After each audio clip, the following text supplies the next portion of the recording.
my early 20s, which was actually really hard because I'm looking at these beautifully melanated women, so women who look like me, but I still didn't feel seen. This is Life, Locs and Lessons We Live in 10 minutes or less per hacerlo. Oy, yay! Welcome to my YouTube channel.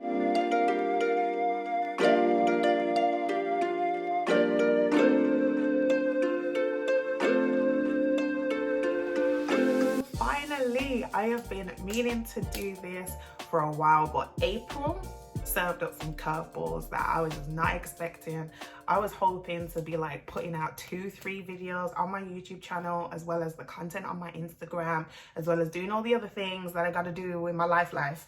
And so when that didn't happen, believe me, I felt it. But May is here and the energy is here, and so I am here. So I'm here finally, and I'm able to give you like my first intro video. Now, I didn't know I was going to do an intro video. I really thought that I was just going to jump straight into the things that I had planned. Like, I wanted to, well, one of the things I will be bringing to my channel is the voiceovers to my voiceover stroke reactions, because it's kind of a mixture of both, to the Retwist with me videos that I put on my Instagram page of me doing my Locs and talking about how I do my rear view setup, because a lot of people who self-maintain, they don't know how to see the back of their head. Understandably, I didn't know for a while, for the first 6-7 months of my Loc journey. And so I thought, you know what?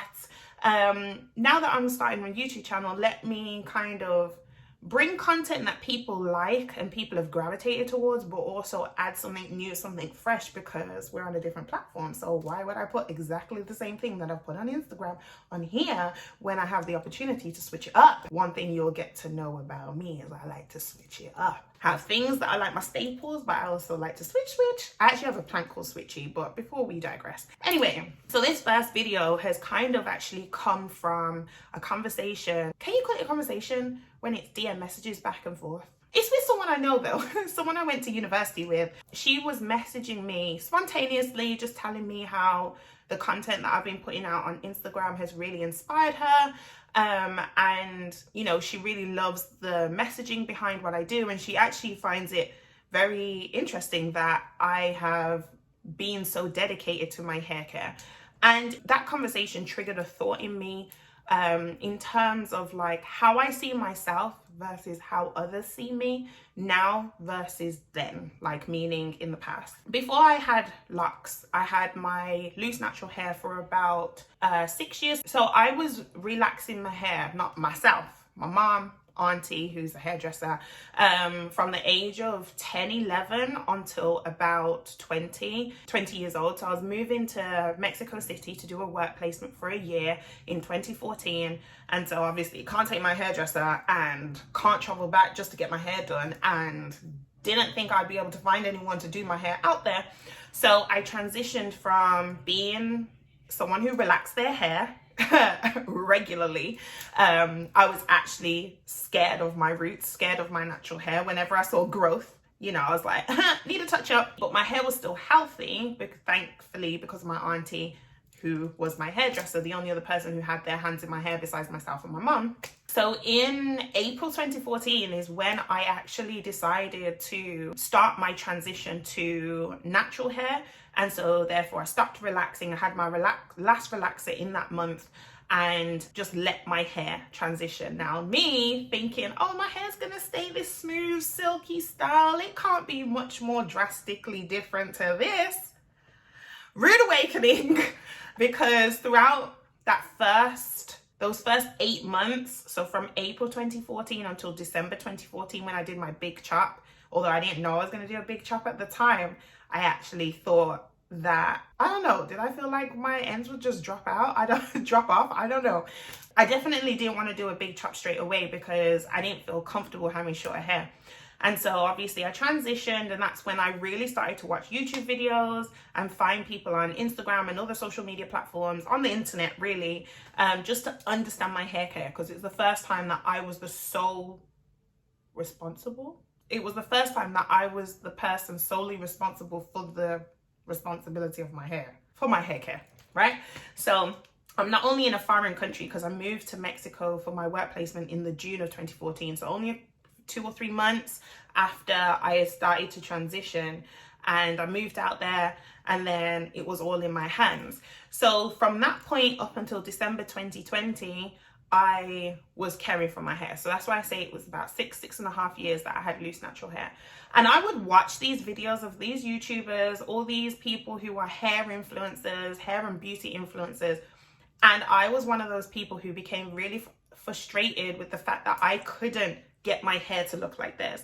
So all the twist outs, all the braid outs, the silky smooth, the wash and goes, everything. My hair just was not responding like that. So as much as I enjoyed my hair care for myself, like I didn't find it very onerous, I didn't find it tiresome, I didn't find it annoying, frustrating for the most part. You know, you have your off days, but I actually enjoyed, you know, the deep conditioning. I loved the days of like having the whole day to myself. I think that's really, that was really important to me, and it actually sparked my whole self-care without me really knowing what self-care was all about. So this was before self-care really became a buzzword, if I say that, but I really enjoyed it.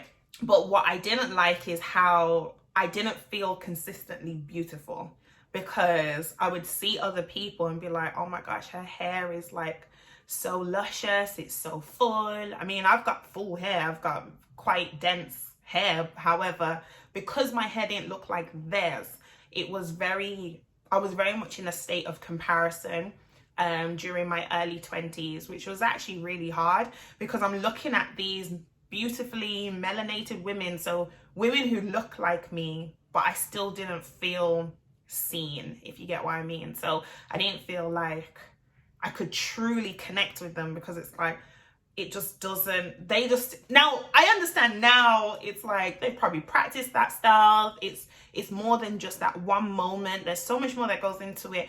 But at the time, it was just like, why not me?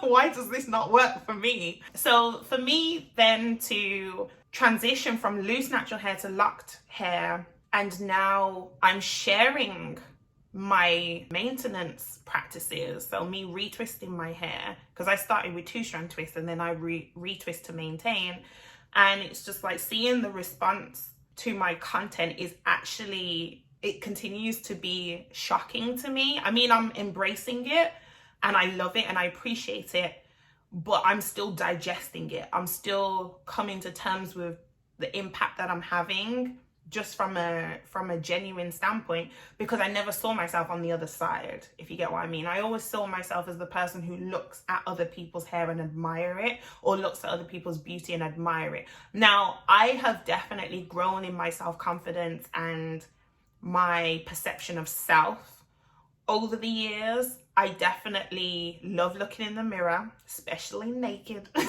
Like, I love being vulnerable with myself. I'm embracing that more and more. I'm definitely embodying all that I am. But what's crazy to me is knowing that other people are now saying, you know, I started my locks because of you, or like, your content is so satisfying to watch, or you're so skilled, or can you do my hair? I actually get requests from people to do their hair. And so I think that's what I'm trying to navigate now. So the conversation with this old uni friend of mine, you know, it really triggered me in a good way, because it was a case of, this is something to talk about. Like, I've been thinking about what video I'm gonna do first on my channel. It's like, why not that? Like, why are you doing your channel in the first place? And I think when I think about it, it's to prove to myself that I can put myself out there as a authentic version of myself, that I can be raw and real and resonate with someone out there. And not because I want them to aspire to be me, but to be inspired to aspire to be more of themselves, like more of them, who they are, discover who they are, embrace their differences, and know that it's okay. So I guess it's just putting my energy out there in the space and just seeing who I'm able to connect with, because I did that over a year ago now on Instagram, and the connections I've made have been absolutely phenomenal, have completely changed my life. So, you know, here I am on a platform that I've been on before, but I feel like it's different this time. It almost feels like there's an alignment here. So I hope you enjoy the content that I bring. Whether you've watched this to the end or not, I appreciate you. I'm still trying to figure out intros, outros, and all the bits in the middle, but I definitely am grateful for you being here. So if you like this video, if you connected with anything that I said, if you have any questions, then please like, comment, subscribe, hit that notification bell for when I drop more videos. I don't know a routine schedule or anything yet.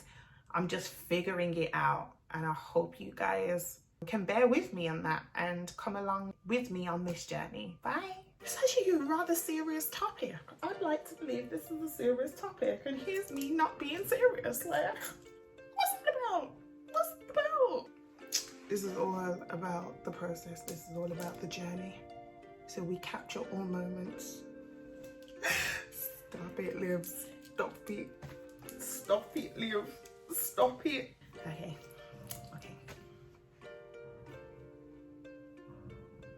Oh, Locs are unruly, you know. They be unruly. They be doing what they want to do. Doing what they want to do when they want to do it. You see me? You see me? This is content for the gram. The gram gonna get this energy. Gonna get this energy, yeah. Cut. Wow.